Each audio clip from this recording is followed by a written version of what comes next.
안녕하세요. 케오포입니다. 2023년 주야간 평가 중에서 현장 평가가 있거든요. 그 중에서 직원에 대한 면담, 이 부분에 대해서만 교육을 하도록 하겠습니다.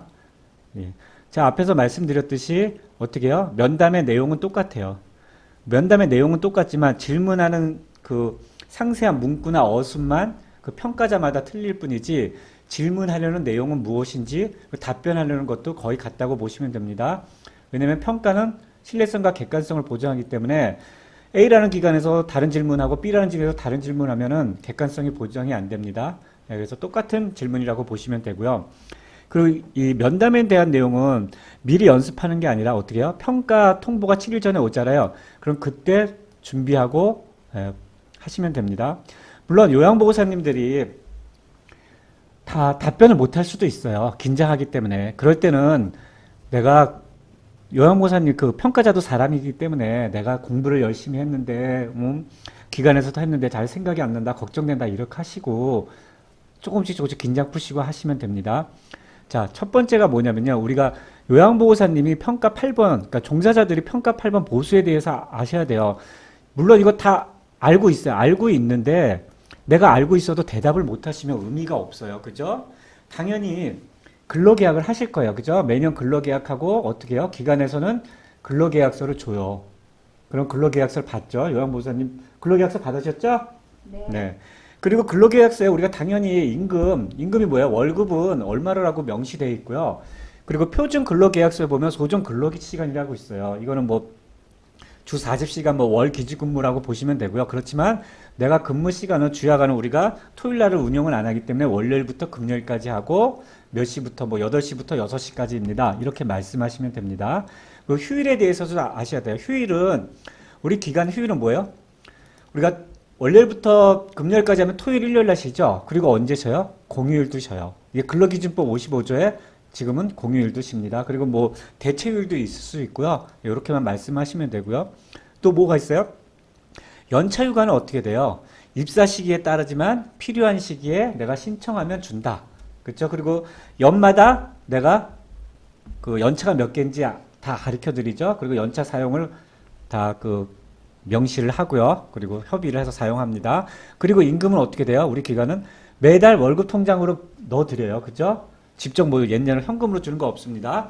그리고 정확하게 월급 날짜에 몇 월 며칠 날 드리고 있습니다. 저희가 종이로 드리는 게 아니라요. 어떤 전산 시스템을 쓰기 때문에 메일이나 카톡으로 보내드리고 있습니다. 자, 이렇게 이해하셨죠? 그러니까 이게 어려운 게 아니고 본인이 받으시는 거 얘기를 해요. 자, 내용 들으셨죠? 자, 그럼 질문 드릴게요. 종사자님 일로 와보세요. 가까이 와보세요. 근로계약 하셨죠? 네, 있습니다. 매년 하시나요? 네, 매년 네. 합니다. 혹시 근로계약서 보면 뭐 표준약관 근로계약서 쓰시죠? 네. 거기에 그 필수사항이라고 아시는 거, 그러니까 제가 물어볼게요. 얘기해 두면. 거기 임금이 들어가 있나요? 얼마라고요? 네. 그리고 근로시간도 들어가 있나요? 네, 그렇습니다. 아, 근로시간도 들어가 있고요. 네. 그러면 휴일이라든가 연차도 어떻게 정확하게 명시되어 있나요? 네, 그렇습니다. 연차는 그러면 제때 쓰시나요? 네. 쉬고 싶을 때 신청하게 되면 네, 해주십니다. 아, 네. 혹시 그 임금을 근로 계약한 거보다 적게 주거나 그런 건 없죠? 그런 거 절대 없습니다. 아, 그래요? 그러면 어떤 식으로 그 명세서하고 급여를 받아요? 저희 문자로해서 받습니다. 명세서요. 아, 그리고 통장으로 돈은 들어오나요? 네, 정확하게요? 맞습니다. 예, 알겠습니다. 네. 자, 두 번째 교육시켜 드릴게요. 직원 권익 보호거든요. 직원은 고충 처리 절차를 알고 있으며 그에 따라 적절한 조치를 받으며. 그럼 기간에 고충 처리에 대한 절차가 있어요. 그죠? 어떻게 하냐면 뭐 고충 처리함에 고충을 넣다든가 아니면 어떻게 해요? 직원 회의시나 아니면 평상시 시설장한테 의견을 얘기하는 거죠. 첫 번째 의견을 얘기하는 게 있고 그런 의견을 접수를 받으면 기간은 어떻게 돼요? 접수받은 거에 대해서 확인을 하고 결과를 가르쳐 줘야 돼요.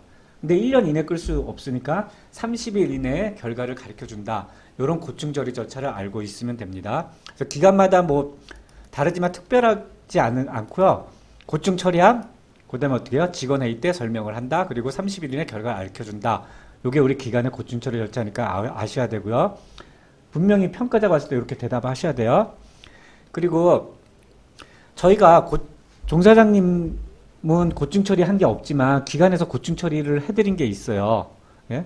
그러니까 예를 들면은 우리가 그 업무 분장이 명확하지 않아 갖고 막 고충이나 불만이 많이 들어와요. 왜 이건 내일인데 안 하냐. 그래서 저희가 어떻게 해요? 업무 분장해서 정리해 드렸죠. 그리고 필요한 것도 다 사드렸죠. 요청하신 거 이런 거 다 고충 처리입니다. 그리고 전에 저희가 그 청소 장비가 낡아갖고 힘들다고 해서 새로 산 장비 구입했죠. 요런 거를 평가자들이 물어보시면 답변하면 됩니다. 아셨죠? 자, 그러면 제가 또 질문을 할게요. 우리 기관 고충 처리 절차 아세요? 좀 설명해 주실 수 있어요? 네, 고충이 발생이 되면 구두나 서면으로 하는데 저희는 직접 말로 할 때는 그 시설장님한테 말씀드리고 고충 처리함이 있어서 적어서 그 고충 처리함에 넣기도 합니다. 네, 알겠습니다. 자, 그럼 여기서 이 기관에서 고충 처리 해준 거 있어요? 네, 있습니다. 어떤 것들이 있어요? 저희가 어르신 케어하는데 앞치마가 많이 낡아가지고요. 찍찍이 부분이 잘 떨어지고 헐거워서 뭐 내려가고 이래서 어르신 케어하는 좀 힘들었던 부분이 있는데 그런 거를 말씀드리니까 새로운 거로 교체를 해주셨습니다. 네, 알겠습니다. 자, 평가 11번 직원 권익부예요. 이거는 어떻게 돼요? 신설된 항목이죠. 직원은 인권 침해 대응 지침에 대한 교육을 받고 내용을 숙지하고 있는지 면담을 한다. 그러면 어떻게 해요? 인권 침해 대응 지침 자료를 설명을 해줘야 돼요. 그럼 중요한 게 뭐예요? 인권 침해 대응 지침은 급여 외 행위를 요구했을 때, 그러니까 급여 외 행위를 요구하는 것도 그 종사자의 업무 범위를 벗어나기 때문에 인권 침해를 하는 겁니다. 그리고 또 뭐예요? 폭언이나 폭행, 상해long 성일 때도 이런 것이 인권 침해가 될 수 있어요. 이래서 인권 침해에 대응하는 거를 하셔야 돼요. 자, 여기서 중요한 건 뭐예요? 그 기관에서 어떤 종사자가 내가 인권 침해를 당했을 때는 어떻게 해요? 적극적으로 관여해서 인권 침해를 당하지 않게끔 해주셔야 돼요. 그렇죠? 그래서 뭐 부당한 행위를 했을 때는 어떻게 돼요? 종사자가 직접 얘기 못하면은 기관한테 얘기하면 어떻게 돼요? 그 보호자하고 상담을 하기나 해갖고 어떻게 돼요? 조치를 해줘야 돼요. 그렇죠? 그리고 또 종사자한테 직접적으로 했을 때 종사자가 단호하게 거절을 하셔야 되고요. 급여 외 행위도 하셔야 되고 이런 거를 하셔야 됩니다. 그래서 여기에는 인권 침해 대응 지침을 중요한 거 대응 방법을 읽어보시고요. 여기에 대한 걸 질문 드리겠습니다. 자, 이해하셨죠? 급여 외 행위를 요구하는 때 어떻게 해요? 종사자님은 어떻게 돼요? 단호하게 거절하고 통보하여 기관에서 처리하도록 하는 거죠? 네, 맞습니다. 혹시 이런 경우가 있었나요? 급여 외 행위를 요구하는 경우가 있었나요? 그런 경우는 아직까지는 없었습니다. 없었어요. 네. 예. 자, 그리고 어떤 폭행할 수 있죠. 어르신들이 욕을 할 수도 있고, 뭐 이렇게 뭐 싸움을 할 수도 있고, 막 밀칠 수도 있죠. 예, 그럴 때는 어떻게 해요? 감정적으로 같이 싸우면 안 되죠. 네. 예, 절대로 싸우면 안 됩니다. 예, 행위를 중지하고 그 자리를 피하셔야죠. 그죠? 그리고 시설장님한테 보고하시면 기관에서 처리해 드립니다. 예. 그럼 기관은 어떻게 하냐면요. 저희가 그 종사장님이 그렇게 얘기를 하시면은 업무 배치를 하거나 정 안 되면 수급자나 보호자한테 얘기를 해서 다른 데로 전원시키거나 아니면 그런 일이 발생하지 않게끔 저희가 조치를 하겠습니다. 자, 그러면 질문하겠습니다. 급여 외 행위를 보호자가, 그러니까 급여 외 행위와, 그러니까 우리 집 어르신이 집에 계신데 아침에 주무시니까 들어와서 어르신을 깨워갖고 이동 서비스 해주세요. 제가 못 모시고 나가요. 이런 요구를 했을 때는 어떻게 되나요? 단호하게 거절을 합니다. 네, 단호하게 거절하고 직접 나오시게 하시죠. 예. 네. 그리고 어르신이 뭐 욕을 하거나, 예, 뭐 밥이 맛이 없다, 왜 이러냐, 왜 그렇게 막 얘기할 때는, 심하게 할 때는 어떻게 해요? 감정적으로 대처하지 않고요. 예. 일단은 욕을 하거나 그러시면 그 자리를 피하고 예. 그 시설장님한테 말씀드리고 시설장님께서 보호자님께 연락을 드립니다. 아, 그러면은 보호자님하고 기관에서 진짜 발생해서 시설장한테 얘기를 하면은 기관에서 어떤 처리를 해줘요? 일단은 보호자 상담을 해가지고 예. 지켜보다가 예. 여러 번 그 부분이 재발이 되거나 그러면 다른데 못 모시겠다고 다른데 가시는 게 낫겠다고 이렇게 말씀드리기도 예, 합니다. 알겠습니다. 자, 평가 15번 감염관리 활동이라고 이것도 새로 생긴 거예요. 수급자의 생활환경의 일사소독을 매일 실시하셔야 됩니다. 그래서 우리 매일매일 하잖아요. 손 쏘는데 손도 닦고 막 하잖아요. 그죠? 근데 어떻게 해요? 실시 주기는 매일이에요. 그죠? 우리가 소독 부위는 어디를 해요? 이렇게 잘 일상생활 환경, 뭐 손잡이, 안전손잡이 이렇게 손 닿는 거 하시죠? 예, 그리고 뭐 식사 후에도 하시고 화장실도 하고 하죠. 그리고 우리가 소독제를 뭐를 쓰냐면요. 그냥 일반 싸구려 소독제가 아니라 허가받은 제품이에요. 그러니까 이걸 말씀하실 때 치염산 나트륨 알코올 등을 사용한다고 하셔도 되고요. 허가받은 제품으로 하셔도 됩니다. 자, 그럼 이 부분에 대해서 제가 질문을 드릴게요.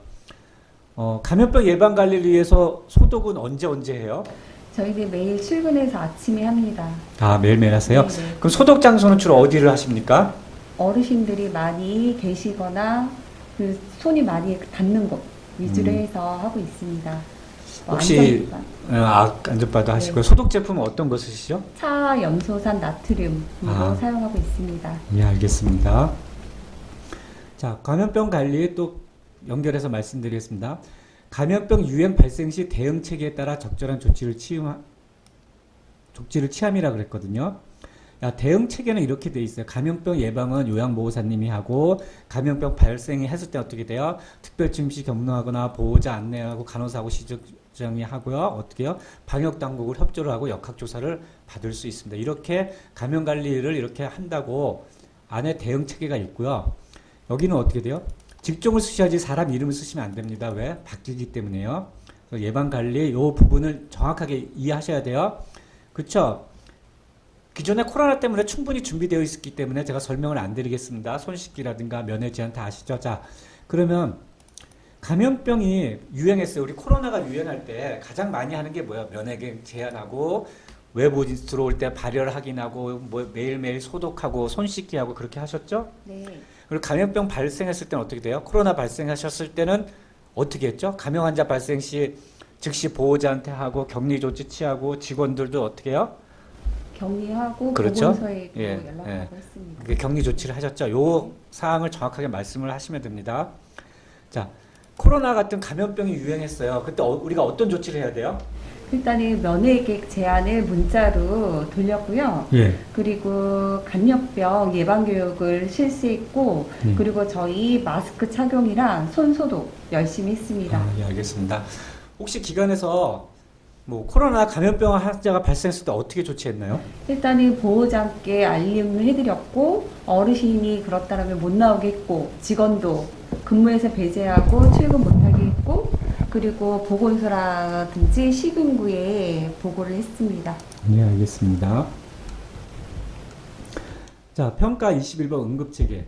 직원은 응급사항 대응 방법을 숙지합니다. 예, 응급사항 대응 방법에서 중요한 게 뭐예요? 질식. 질식은 어떤 때 일어나요? 음식을 드시다가 이게 목에 걸리는 살해 경우가 있거든요. 이런 경우가 자주 발생하니까 여기 어떻게 해요? 즉시 대응을 하셔야 돼요.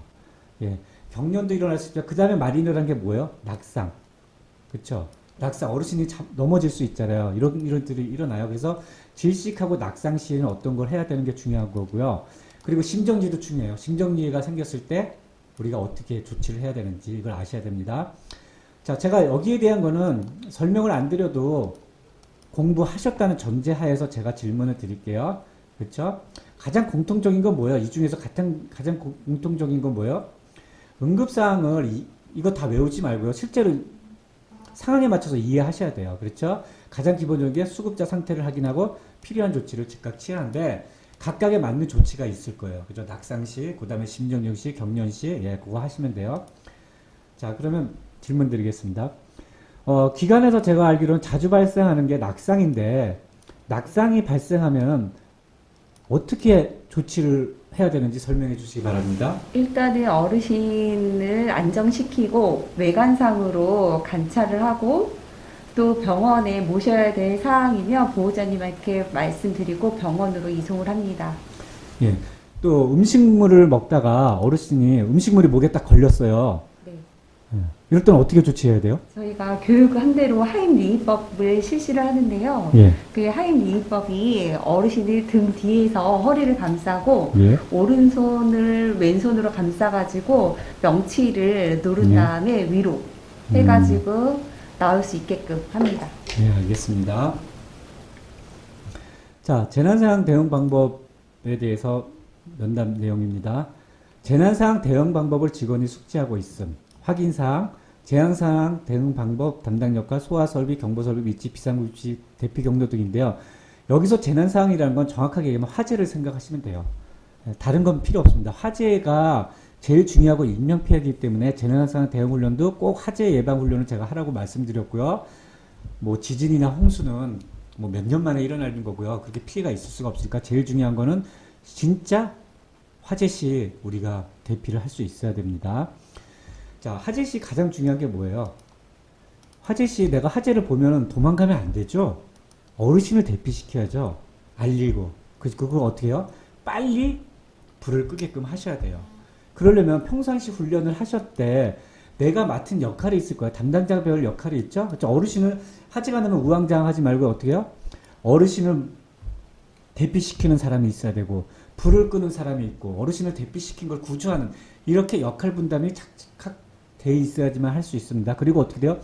불이 났는데 내가 스위치를 눌러야 될 거 아니에요. 소화기도 가져와야 되고 어르신도 대피시켜야 되고 그럼 어떻게 돼요? 대피 경로, 소화 설비, 경보 설비, 비상구역지 당연히 다 알아야 됩니다. 그쵸? 다 인지하고 있어야 돼요. 그래서 이거에 대해서 질문을 드릴게요. 자, 불이 났을 때 어떻게 해요? 제일 먼저? 불이야라고 외치고 저희 소화전에 있는 비상 발생기 버튼을 누르고 119에 신고를 합니다. 잘하시는군요. 그럼 하재 씨 본인의 역할은 뭐예요? 저는 대피 유도관입니다. 어르신을 예. 안전하게 대피할 수 있도록 같이 예. 아, 어르신을 대피시키는 네네. 거예요? 알겠습니다. 그럼 대피시킬 때 어디로 대피시키나요? 저희 비상 입구 비상구 통해 가지고 계단으로 해서 이동을 예. 합니다. 그러면 혹시 초기 진압이 가능하다 그러면 불을 끄셔야 되잖아요. 그러면 저기 소화기는 이 기관에 몇 개가 있고 어디 있어요? 저희 5개가 있는데요. 예. 현관에 있고 예. 프로그램실에 있고 사무실에 있고 주방에 있고 그리고 거실에 있습니다. 아, 네, 알겠습니다.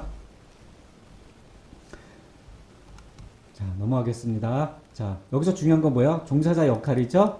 네, 이름 쓰지 마세요. 직종별로 하셔야 돼요. 왜? 요양보호사님이 어르신의 상태를 잘 알거든요. 이 어르신은 걸음이 빠르다, 걸음이 늦기 때문에. 그래서 요양보호사님이 대피 유도를 하고, 시설장님이나 사회복지사님은 어떻게 돼요? 소화 진압을 하고, 물리나 간호사님은 어르신을 대피시켜서 혹시 가스를 마셨거나 화상을 조금 입으면 어떻게 돼요? 구조를 하셔야 됩니다. 넘어가겠습니다. 자, 평가 26번이에요. 급여 제공 역량 관리라고.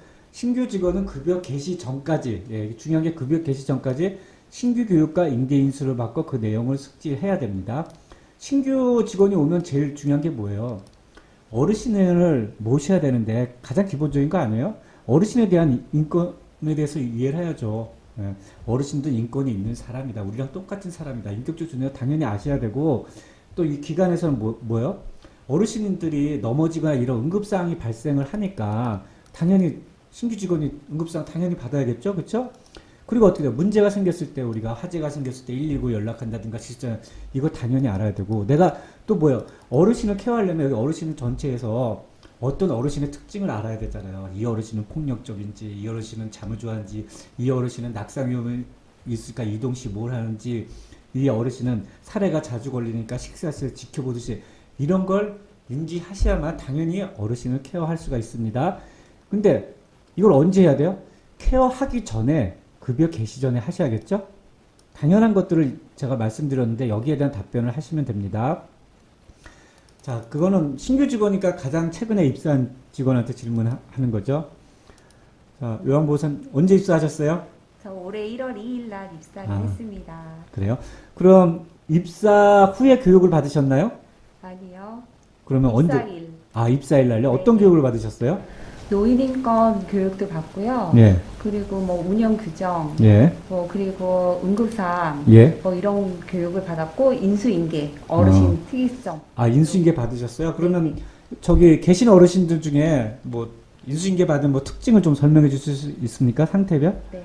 치매가 심한 어르신이 있는데 그 식답이 많으셔가지고 음식을 그 씹지도 않고 막 삼키셔가지고 사례가 걸리는 경우도 많고 해가지고 그런 어르신들을 다 유심 있게 잘 관찰하고 지켜봐야 된다고 인수인계 받았습니다. 네, 알겠습니다. 자, 평가 26번. 급여 제공 역량 관리. 모든 직원이 연 1회 이상 운영 규정과 급여 제공 지침의 교육을 받고 그 내용을 숙지함. 예. 중요한 건 뭐예요? 내용을 숙지하는 거죠. 자, 그러면 여기서 운영 규정, 급여 제공 지침이 있는데, 예, 운영 규정에 다 알 거 없어요. 가장 기본적인 건 알아야 되죠. 우리의 기관은 정원이 몇 명인지 당연히 알아야겠죠. 우리가 어떻게 이용자를 모집하는 거지, 그리고 운영 규정에 복지 포상을 어떻게 하는 거지, 그리고 뭐요? 우리가 매년 수가가 변경되면 어떻게 돼요? 문자나 알림을 하고, 뭐 등급이나 변경되면 즉시 이용료에 반영하고, 혹시 운영 규정은 우리가 직원회의를 통해 개정하거나 운영회의를 통해 개정하고요. 그리고 운영 규정에서 뭐 서비스 제공 시 잘못을 이런 거 배상한다. 요 정도만 아셔도 저는 된다고 보고요. 대답을 할 때 내가 뭐 다 외울 수 있는 게 아니지 않느냐. 왜? 비치를 해놨기 때문에 필요한 경우 찾아보는데 숙지라는 건 외우는 게 아니다. 내가 가서 할 수 있으니까 내가 이런 것들만 알고 있다. 요 정도만 이렇게 저처럼 대답을 하시면 됩니다. 급여 제공 지침도 마찬가지예요. 이거 다 못 외워요. 어떻게 외워요? 그죠? 못 외우니까 어떻게 해요? 비치를 해놓으라는 거예요. 비치는 뭐예요? 언제든지 내가 볼 수 있다는 거예요. 그렇지만 이걸 다 못 외워도 최소한 내가 성폭력 예방 대응을 해야겠다. 응급사항을 해야겠다. 감염병 예방을 어떻게 해야겠다. 욕창이라는 게 어떤 거다. 개인정보. 이런 정도의 제목과 우리가 알아야 될 정도만 아시면 됩니다. 외우란 얘기 아닙니다. 자, 그래서 이걸 이해하시면 돼요. 그렇죠? 지금 요 정도만 하시면 돼요. 자, 질문할게요. 자, 일단 교육을 받았는지 안 받았는지가 중요하니까 운영규정과 급여지침 교육은 언제 누구한테 받으셨나요? 저는 입사한 날에 예. 시설장님한테 받았습니다. 알겠습니다. 한 어느 정도 시간을 받으셨죠? 하루 종일 받았던 것 같아요. 하루 종일요. 네. 들으니까 이해가 가요? 긴가민가한 것도 있고. 예, 알겠습니다. 그랬습니다. 자, 그러면 그 운영규정 받은 교육 중에 그 좀 생각나는 거, 아, 여기 기간은 이렇구나, 운영규정이 그런 거 있으면 설명해 주실 수 있어요? 한두 가지만? 입소 정원이 얼마 되는지. 그리고 여기 입소 정원 몇 명이에요? 저희 42명입니다. 예. 또 한두 가지니까 하나 더 해주세요.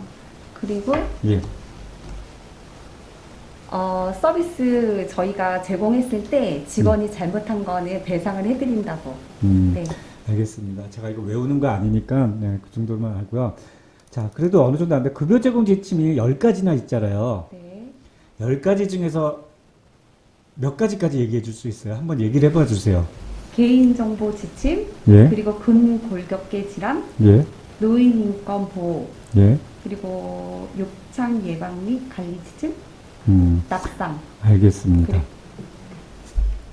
네, 그 정도면 제가 했다고요. 그럼 그 중에서 하나 말씀드릴게요. 여기서 제일 중요한 게 노인인권 보호 지침이거든요.